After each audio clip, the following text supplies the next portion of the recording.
Hello friends, नमस्कार। Ranker maker में आप लोगों का स्वागत है। जैसा कि हम लोग देख रहे हैं कि ये 700 क्वेश्चंस की एक सीरीज चल रही है। 700 प्लस क्वेश्चन समथिंग है इसमें आपके, और ये 7 दिन 700 क्वेश्चन एक सीरीज है। क्या है? 7 दिन 700 क्वेश्चन सीरीज। तो आज की जो क्लास है ये हमारी पार्ट 4 होने वाली है। मतलब हम लोग चौथी क्लास में पहुँच गए, जिसमें हम लोग क्वेश्चन लगभग आपके 100 कवर करेंगे या 90 प्लस क्वेश्चन को कवर करेंगे। ठीक है, तो चलिए स्टार्ट करते हैं। चैनल पर अगर कोई नया है तो चैनल को लाइक कर ले, सब्सक्राइब कर। ये आपके यूपीपीसीएस हो, आरओ यारो सभी के लिए है। 700 क्वेश्चन 7 दिन का एक छोटी सी वीडियो में आपके सारे एमसीक्यू के फॉर्म में क्वेश्चंस मिल रहे हैं। चलिए नेक्स्ट स्टार्ट करते हैं। एक इकोनॉमिक्स इंटेलिजेंस यूनिट की ग्लोबल जो लिवेबिलिटी इंडेक्स 2024 के अनुसार किस शहर को लगातार तीसरे वर्ष सबसे अधिक रहने योग्य शहर का दर्जा दिया गया? तो वो आपका था वियना। क्या था? वियना। 11 जुलाई 2024 को संयुक्त राष्ट्र के आर्थिक एवं सामाजिक मामलों के विभाग द्वारा प्रकाशित विश्व जनसंख्या संभावना रिपोर्ट 2024 रिपोर्ट के अनुसार भारत की जनसंख्या किस दशक में सबसे चरम पर पहुंचेगी? तो 2060 तक की जो दशक आएगा तो सबसे चरम पर जनसंख्या हो जाएगी। 17 जुलाई 2024 को एशियाई विकास बैंक ने एशियाई विकास परिषद रिपोर्ट में वित्त वर्ष 2023-24 के लिए भारत की जीडीपी वृद्धि दर का अनुमान कितना लगाया? तो 7%। नवीनतम सरकारी आंकड़ों के अनुसार वर्ष 2023-24 में भारत को किस देश से सबसे अधिक प्रत्यक्ष विदेशी निवेश एफडीआई मिला? तो सिंगापुर हो जाएगा। 16 जुलाई 2024 को भारत सरकार के किस प्रधान वैज्ञानिक सलाहकार ने नई दिल्ली के विज्ञान भवन में भारत के लिए ई मोबिलिटी R&D रोड मैप तैयार रिपोर्ट जारी की है? तो ये ऑप्शन हो जाए आपका यहाँ पे सी, अजय कुमार सूद ने। विश्व आर्थिक मंच की बात करें, विश्व आर्थिक मंच WEF द्वारा जारी वैश्विक लैंगिक अंतराल सूचकांक 2024 में भारत किस स्थान पर था? 129वें स्थान पर। 17 जून 2024 को जारी सिपरी ईयरबुक, ये क्वेश्चन इंपोर्टेंट रहते हैं। 6 वाला भी आपका इंपोर्टेंट था, विश्व आर्थिक मंच वाला। तो भारत की स्थिति क्या है यहाँ पे? 129। और 17 जून 2024 को जारी जो सिपरी ईयरबुक 2024 के अनुसार भारत विश्व के परमाणु सशस्त्र देशों में किस स्थान पर है? तो 6वें स्थान पर। ओके, चलिए नेक्स्ट क्वेश्चन देखते हैं। क्वेश्चन नंबर 8 है कि हाल ही में रिपोर्टर्स विदाउट बॉर्डर्स द्वारा जारी नवीनतम वार्षिक विश्व प्रेस स्वतंत्रता सूचकांक में भारत 180 देशों में से 159 देशों में बुरी स्थिति यहाँ पे प्रेस की है। तो जान भी रहे आपको, क्योंकि मीडिया वाले गोदी मीडिया का काम करते हैं। ठीक है। अंतर्राष्ट्रीय ऊर्जा विश्लेषण एजेंसी एम्बर के अनुसार वर्ष 2023 में कौन सा देश विश्व का तीसरा सबसे बड़ा सौर ऊर्जा उत्पादक देश बनाया गया था? तो भारत बना था विश्व का सबसे बड़ा सौर ऊर्जा उत्पादक देश। 30 मई 2024 को भारतीय रिजर्व बैंक RBI द्वारा जारी वार्षिक रिपोर्ट 2023-24 के अनुसार वित्तीय वर्ष 2024-25 के लिए भारतीय अर्थव्यवस्था की अनुमानित जो वृद्धि दर क्या थी? 7% थी। हाल ही में आर्थिक सहयोग संगठन एवं विकास संगठन OECD द्वारा जारी अपनी नवीनतम इकोनॉमिक आउटलुक रिपोर्ट में वर्ष 2024-25 के लिए भारतीय अर्थव्यवस्था की आर्थिक विकास दर का अनुमान बढ़ाकर कितना कर दिया गया? 6.6% कर दिया गया। हाँ देखो, अपने ये 2-3 संस्थाएं अलग अलग रिपोर्ट वो बताती हैं। 21 मई 2024 को यात्रा एवं पर्यटन विकास सूचकांक 2024 किस संगठन द्वारा जारी किया जाता है? तो विश्व आर्थिक मंच द्वारा। हाल ही में national institute of public finance and policy NIPFP के एक अनुमान के अनुसार वित्तीय वर्ष 2024-25 के लिए भारत की जीडीपी वृद्धि कितने प्रतिशत होगी? तो 7.1% होगी। ये NIPFP मतलब national institute of public finance and policy के तहत। विश्व बैंक द्वारा वर्ष 2024 में भारतीय अर्थव्यवस्था की वृद्धि दर कितने प्रतिशत अनुमानित है? तो 7.5% अनुमानित है। एशियाई विकास बैंक की बात करें तो ADB ने चालू वित्त वर्ष 2024-25 के लिए भारत के सकल घरेलू उत्पाद GDP की वृद्धि दर 6.7% से बढ़ाकर कितनी कर दी है? तो ये 7% कर दिया। ग्लोबल यूनिकॉर्न इंडेक्स 2024 जो किस संस्था द्वारा प्रकाशित किया जाता है? तो ह्यूरन इंस्टीट्यूट के द्वारा प्रदर्शित किया जाता है। Oxford University of New South Wales के विशेषज्ञों के द्वारा जारी वर्ल्ड साइबर क्राइम इंडेक्स 2024 में कौन सा देश शीर्ष स्थान पर, तो रूस हो जाएगा। हाल ही में वैश्विक व्यापार परिदृश्य एवं सांख्यिकी रिपोर्ट किस संगठन के द्वारा जारी की जाती है, तो विश्व व्यापार संगठन के द्वारा। अंतर्राष्ट्रीय मुद्रा कोष की बात करें तो IMF द्वारा जारी विश्व आर्थिक परिदृश्य के नवीनतम संस्करण में भारत की आर्थिक वृद्धि दर वर्ष 2024 में कितना % रहने का अनुमान है, IMF के द्वारा 6.8%। हाल ही में new era of BRICS horizons in tech and business for women's empowerment शीर्षक में एक विशेष रिपोर्ट किस संगठन द्वारा जारी की गई थी, ब्रिक्स CCIB। विश्व आर्थिक आउटलुक रिपोर्ट किस संगठन द्वारा जारी की जाती है, तो अंतर्राष्ट्रीय मुद्रा कोष द्वारा इसको जारी किया जाता है। परिवर्तनशील जलवायु में कार्यस्थल पर सुरक्षा और स्वास्थ्य सुनिश्चित करना नामक जो शीर्षक से एक रिपोर्ट के संगठन द्वारा जारी की, अंतर्राष्ट्रीय श्रम संगठन द्वारा। हुरन रिसर्च रिपोर्ट 2024 के अनुसार पहली बार एशिया की नई अरबपति राजधानी कौन बन गई है, तो एशिया की जो नई अरबपति राजधानी मुंबई बनी है। हाल में भारत रोजगार रिपोर्ट 2024 के संगठन द्वारा जारी किया गया, तो अंतर्राष्ट्रीय श्रम संगठन एवं मानव विकास संस्थान द्वारा इसको जारी किया गया था।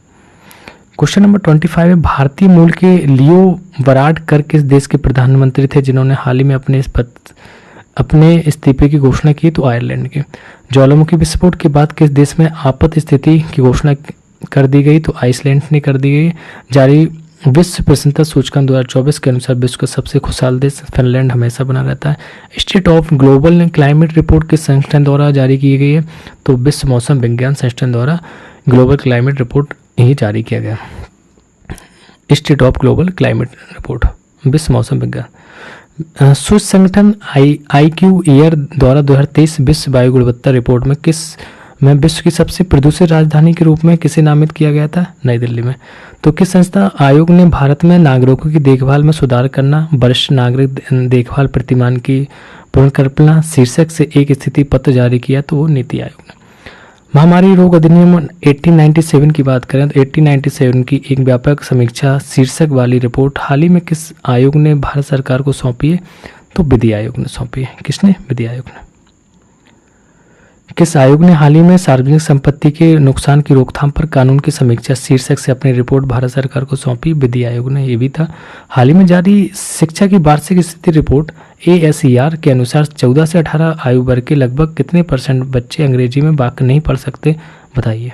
14 से 18 के एज के 43% ऐसे बच्चे जो इंग्लिश में वाक्य नहीं पढ़ सकते। और यहाँ कह रहे हैं कि एजुकेशन मतलब सिस्टम है, समझ लीजिए क्या है, टीचरों कुछ नहीं कह सकते। हाल ही में 2022 के लिए भारतीय स्टार्टअप इकोसिस्टम रैंकिंग में किस राज्य को सर्वश्रेष्ठ प्रदर्शनकर्ता का दर्जा दिया गया था, तो तमिलनाडु को। ठीक है। Question number 35, WHO 2023 global TB report के अनुसार 2022 में दुनिया में तपेदिक टीबी के सबसे अधिक मामले किस देश में थे, तो भारत है यहाँ पे। हाल ही में किस संस्था ने प्रोडक्शन गैप रिपोर्ट जारी की है, तो संयुक्त राष्ट्र पर्यावरण कार्यक्रम मतलब UNEP ने इसको आपकी प्रोडक्शन गैप रिपोर्ट जारी की है। किस संस्था ने हाल ही में 2024 में एशिया प्रशांत मानव विकास रिपोर्ट जारी की है, तो संयुक्त राष्ट्र विकास कार्यक्रम UNDP। हाल ही में विश्व बौद्धिक संपदा संगठन द्वारा ग्लोबल इनोवेशन इंडेक्स 2023 जारी किया गया। इस सूचकांक में भारत 132 अर्थव्यवस्थाओं में से किस स्थान पर, तो 40 में। बौद्धिक संपदा सूचकांक विश्व के ऊपर। ग्लोबल हंगर इंडेक्स की बात करें तो GHI ग्लोबल हंगर इंडेक्स 2023 में भारत का स्थान 111, 53 ध्यान रख लेना। किस संगठन ने कृषि और खाद्य सुरक्षा पर आपदाओं का प्रभाव शीर्षक से रिपोर्ट जारी की, आपदाओं का प्रभाव शीर्षक रिपोर्ट से जारी, वो आपका खाद्य और कृषि संगठन FAO।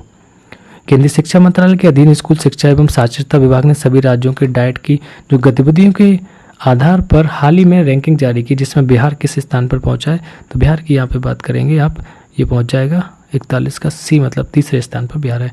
तो इसमें ये मैंने 41 क्वेश्चंस कंप्लीट किए। इसके बाद इसी का पार्ट एक और है आपका, जिसमें हम राज्य की जो स्थितियों के बारे में बात करेंगे। और लगभग ये जैसे हम लोगों ने 41 क्वेश्चंस कवर किए, अब 50 क्वेश्चन और कवर करेंगे, तो ये पार्ट आपका 4 कंप्लीट हो जाएगा। चलिए नेक्स्ट क्वेश्चन है किस राज्य सरकार ने पश्चिमी घाटों को सहित राज्य के संपूर्ण घाटों क्षेत्रों में वन अतिक्रमणों को हटाने के लिए वन और पश्चिमी घाट अतिक्रमण निकासी कार्यबल का गठन किया? तो कर्नाटक हो जाएगा यहाँ पे। भारत द्वारा विश्व ऑडियो विजुअल्स एवं मनोरंजन शिखर सम्मेलन का आयोजन 20 से 24 नवंबर 2024 के मध्य कहाँ किया गया? कहाँ किया जाएगा? तो गोवा में किया जाएगा आने वाला। 18 अगस्त 2024 को हिमाचल प्रदेश के मुख्यमंत्री सुखविंदर सिंह सुक्खू ने सरकारी स्कूलों में बच्चों को पौष्टिक भोजन उपलब्ध कराने के लिए किस योजना की शुरुआत की थी? मुख्यमंत्री बाल पौष्टिक आहार योजना चलाई गई थी यहाँ पे। चलिए नेक्स्ट क्वेश्चन है 4 है हमारा। इंदौर ने किस अभियान के तहत एक दिन में 11 लाख के पौधे लगाकर वर्ल्ड रिकॉर्ड बनाता? तो एक पेड़ माँ के नाम, 11 लाख पौधे लगाकर वर्ल्ड रिकॉर्ड एक दिन में। तो राष्ट्रपति द्रौपदी मुर्मू ने राष्ट्रपति भवन में आयोजित रज पर्व समारोह में भाग लिया। और रज पर्व मुख्यतः किस राज्य में मनाया जाता है? तो उड़ीसा का ये त्यौहार है। 18 जून 2024 को प्रधानमंत्री नरेंद्र मोदी ने उत्तर प्रदेश के किस जिले में किसान सम्मान सम्मेलन को संबोधित किया था? तो वाराणसी हो जाएगा। 18 से 19 जून 2024 के मध्य दूरसंचार विभाग मतलब DOT की संगम डिजिटल ट्विन पहल का पहला नेटवर्किंग कार्यक्रम किसके द्वारा सफलतापूर्वक आयोजित किया गया था? तो इसका आंसर हो जाएगा आपका IIT दिल्ली के द्वारा। नेक्स्ट क्वेश्चन है कि 20 जून 2024 को सरकारी नौकरियों और शैक्षिक संस्थानों में आरक्षण सीमा जो 50% से बढ़ाकर 65% करने संबंधी बिहार सरकार की अधिसूचना को किसने खारिज कर दिया था? तो पटना उच्च न्यायालय ने। 8 मई 2024 को उत्तराखंड के मुख्यमंत्री पुष्कर सिंह धामी ने किस जिले में पिरूल लाओ पैसे पाओ मिशन की शुरुआत की? तो रुद्रप्रयाग में। देवी सारिका को समर्पित नव रहे उत्सव का आयोजन किस राज्य में किया गया? तो जम्मू कश्मीर में। उत्तर प्रदेश के किस जिले की तिरंगी बर्फी को GI टैग दिया गया? तो वाराणसी। ध्यान देना, तिरंगी बर्फी वाराणसी। स्वास्थ्य जोखिमों के कारण किस राज्य ने हुक्का उत्पादों पर अनुच्छेद 47 के तहत प्रतिबंध लगाया? तो कर्नाटक ने। कल्याण चालुक्य राजवंश का जो 900वां वर्ष पुराना कन्नड़ शिलालेख किस राज्य में खोजा गया? तो तेलंगाना हो जाएगा। राज्य भर में वनाग्नि की स्थिति के कारण किस राज्य ने पिरोल लाओ पैसे पाओ मिशन की शुरुआत की थी? उत्तराखंड। तो धमनी जी यहीं पे थे। किस राज्य सरकार ने परिवारों के उत्थान के लिए नीगल नालामा योजना शुरू की? तो नीगल नालामा योजना तमिलनाडु नाम से ही समझ में आ जाए क्या। 4 दिसंबर 2023 को प्रधानमंत्री नरेंद्र मोदी के द्वारा छत्रपति शिवाजी महाराज की प्रतिमा का अनावरण कहाँ किया गया? तो महाराष्ट्र के सिंधुदुर्ग स्थित राजकोट किले में। किस राज्य में हाल ही में विधवा पुनर्विवाह प्रोत्साहन योजना शुरू की गई? तो झारखंड हो जाएगा यहाँ पे। इंदिरा गांधी प्यारी बहना सुख सम्मान निधि योजना किस राज्य द्वारा शुरू की गई थी? तो हिमाचल प्रदेश द्वारा।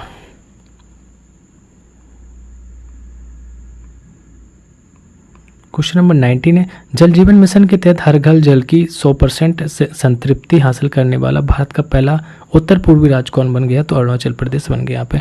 हाल ही में मुख्यमंत्री हरित विकास छात्रवृत्ति योजना किस राज्य द्वारा शुरू की गई थी? तो हिमाचल प्रदेश द्वारा मुख्यमंत्री हरित विकास छात्रवृत्ति योजना शुरू गई थी। हाल ही में किस राज्य ने यातायात व्यवस्था में सुधार और सड़क दुर्घटनाओं को कम करने के लिए सड़क सुरक्षा बल नामक एक नई पहल शुरू की? पंजाब ने। किस राज्य ने योगश्री नामक एक व्यापक सामाजिक कल्याण योजना शुरू की? तो पश्चिम बंगाल। हाल ही में किस राज्य ने शिक्षा परिवर्तन के लिए माई स्कूल माई प्राइड अभियान शुरू किया था? तो हिमाचल प्रदेश। राज्य की सभी विवाहित महिलाओं को लाभान्वित करने हेतु महतारी वंदना योजना हाल ही में किस राज्य सरकार द्वारा शुरू की? छत्तीसगढ़। वेरी इंपॉर्टेंट क्वेश्चन था ये। प्रधानमंत्री नरेंद्र मोदी ने अहोम सेनापति लाचित बोरफुकन की 125 फीट ऊंची प्रतिमा का अनावरण असम के किस जिले में किया? तो जोरहाट में किया। दाचीगाम राष्ट्रीय उद्यान किस राज्य केंद्र शासित प्रदेश में? तो जम्मू कश्मीर। गुलाल गोटा किस राज्य का पारंपरिक त्यौहार है? तो राजस्थान। ये राइट आंसर यहाँ पे। भारतीय पुरातत्व सर्वेक्षण ASI की बात करें तो भारत के सबसे पुराने मंदिर को उजागर करने के लिए मध्य प्रदेश के किस जिले में 2 टीलों की खुदाई कर रहा है? तो पन्ना में। महाराष्ट्र सरकार ने किस शहर का नाम बदलकर अहिल्यानगर कर दिया? तो अहमदनगर का नाम अहिल्यानगर। किस राज्य में मिशन पाम ऑयल के तहत पहली ऑयल पाम प्रोसेसिंग मिल का उद्घाटन किया गया? तो वो आपका हो जाएगा अरुणाचल प्रदेश। पशु तस्करी पर अंकुश लगाने के लिए किस राज्य या केंद्र शासित प्रदेश में ऑपरेशन कामधेनु शुरू किया गया? जम्मू कश्मीर में। किस राज्य सरकार ने प्रदेश में ग्रीन हाइड्रोजन पॉलिसी की मंजूरी दी है? तो Uttar Pradesh. Very important question, UP के जितने क्वेश्चन है तो green hydrogen policy Uttar Pradesh. विचोम किस राज्य का 27वां जिला बन गया? तो अरुणाचल प्रदेश का विचोम 27वां जिला बन गया। रिसा की बात करें, रिसा किस राज्य की एक आदिवासी पोशाक है जिसे GI टैग प्रदान किया गया? त्रिपुरा की। केई पन्नियोर किस राज्य का 26वां जिला बन गया? तो Arunachal Pradesh. Stainless steel sector में भारत के पहले ग्रीन हाइड्रोजन प्लांट का उद्घाटन किस राज्य में किया गया? तो हरियाणा। वन लाइनर क्वेश्चन से एक बार पढ़ के सीधा सा जल्दी से स्पीड कराया जा रहा है। 20 से 25 मिनट में आपके 100 क्वेश्चन मिल जाते हैं। बताइए, 30 सेकंड से भी कम में क्वेश्चंस का आपका रिवीजन हो रहा था, क्योंकि ये रिवीजन सीरीज है, कुछ नहीं इसमें। BPM जय के तहत 5 करोड़ आयुष्मान कार्ड जारी करने वाला पहला राज्य बना उत्तर प्रदेश। विश्व की पहली वैदिक घड़ी किस शहर में? उज्जैन। आपको जैसे ई दृष्टि भी पढ़ेंगे, सारे क्वेश्चन यही मिलेंगे, क्योंकि उस टाइम भी इसको पढ़ रहे हैं तो उसके MCQ तो नहीं है, बट इसी टाइप का क्वेश्चन है कि राज्य सरकार ने मुस्लिम विवाह और तलाक पंजीकरण अधिनियम 1935 को रद्द करने का निर्णय लिया, तो असम हो जाएगा। अट्टुकल पोंगाला त्यौहार किस राज्य में मनाया जाता है? तो केरल में मनाया जाता है। चलिए नेक्स्ट क्वेश्चन है, राष्ट्रीय सार्वजनिक स्वास्थ्य भारत सम्मेलन 2024 का आयोजन कहाँ किया गया? नई दिल्ली में। गुजराई सौर ऊर्जा स्टेशन किस राज्य में स्थित है? उत्तर प्रदेश में। गुजराई, ये ध्यान देना, गुजरात में लगा देना, गुजराई मतलब सौर ऊर्जा स्टेशन उत्तर प्रदेश। ठीक है, ऐसे क्वेश्चन कंफ्यूज हो जाते हैं। समाचारों में देखी गई बैगलेस स्कूल पहल किस राज्य द्वारा शुरू की गई? मध्य प्रदेश। बैगलेस बहुत अच्छा है। एशिया का सबसे बड़ा जनजातीय मेला समक्का सरक्का जथारा 21 से 24 फरवरी 2024 को किस राज्य में आयोजित किया गया? तो ये तेलंगाना हो जाएगा। एक बाल अनुकूल पुलिस स्टेशन का उद्घाटन कहाँ किया गया? तो महाराष्ट्र के धुले में। किस राज्य सरकार ने हाल ही में all India game developers forum AIGDG के सहयोग से एक नई डिजिटल डिटॉक्स पहल की घोषणा की? तो कर्नाटक राइट आंसर। पुरातत्वविदों ने किस राज्य में 8वीं शताब्दी की कोटरबाई मूर्तिकला की खोज की? तो तमिलनाडु। किस राज्य में मध्यपाषाण काल के शैल चित्रों की खोज की गई थी? तो तेलंगाना में। 31 दिवसीय अंतर्राष्ट्रीय ऊंट महोत्सव तो बीकानेर में होता है आपका। प्रजा पालना गारंटी दारा कास्तु का संबंध किस राज्य से था? तेलंगाना। तो ये पार्ट आपका 14 था, जिसमें हमने 91 क्वेश्चन समथिंग कंप्लीट किए। लगभग आपके मैंने कहा 7 दिन 700 क्वेश्चन प्लस कराने हैं, तो किसी में थोड़े कम ज़्यादा हो सकते हैं। और मिलते हैं नेक्स्ट क्लास में चैप्टर टॉपिक नंबर 5 में, मतलब पार्ट 5 में। ओके।